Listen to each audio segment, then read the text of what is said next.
तो आज हम हरियाली तीज के महत्व और उसके व्रत की विधि के बारे में बातें करेंगे। सावन माह के शुक्ल पक्ष की तृतीय तिथि को हरियाली तीज मनाई जाती है। ये तिथि सुहागिन महिलाओं के लिए बेहद खास होती है। इस दिन व्रत रखने का भी विधान है। मान्यता है कि वैवाहिक जीवन में खुशहाली के लिए ये उपवास किया जाता है। इस साल हरियाली तीज का व्रत 7 अगस्त 2024 को रखा जा रहा है।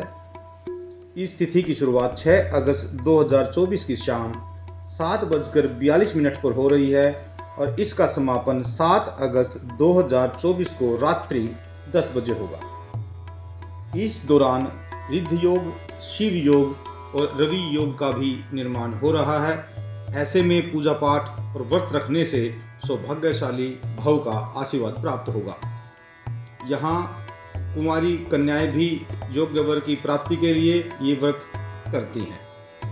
हरियाली तीज पर महादेव और देवी पार्वती की पूजा का विधान है। मान्यता है कि जो भी महिला इस दिन शिव पार्वती की पूजा करती है उसके जीवन में हर प्रकार की सुख समृद्धि बनी रहती है। इस व्रत में पूजा के साथ साथ कथा सुनने का भी विधान बना हुआ है। कहा जाता है कि कथा के बिना यह व्रत अधूरा है। ऐसे में आइए कथा के बारे में विस्तार से जान लेते हैं। सावन के महीने में आने वाली हरियाली तीज के त्योहार का बहुत महत्व माना जाता है। भारत के पश्चिमी उत्तर प्रदेश, दिल्ली, राजस्थान, हरियाणा में यह त्यौहार बड़ी धूमधाम से मनाया जाता है।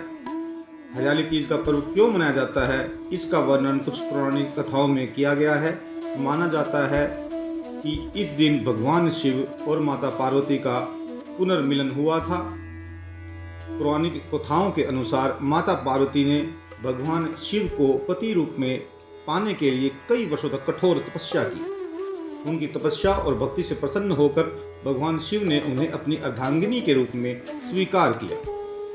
इसलिए इस दिन को माता पार्वती और भगवान शिव के पुनर्मिलन के रूप में मनाया जाता है।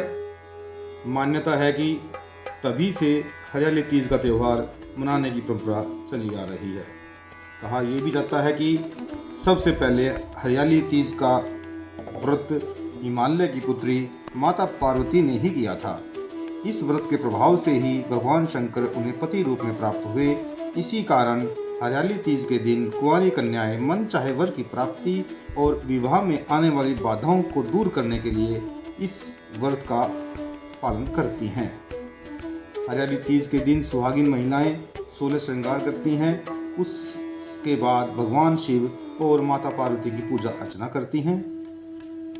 इस दिन श्रृंगार करने का काफ़ी महत्व माना जाता है।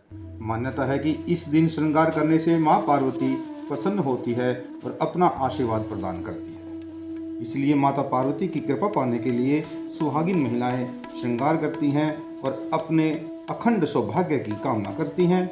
इस दिन भले ही 16 श्रृंगार ना कर पाएं, लेकिन इस दिन स्नान कर नए कपड़े जरूर पहनने चाहिए।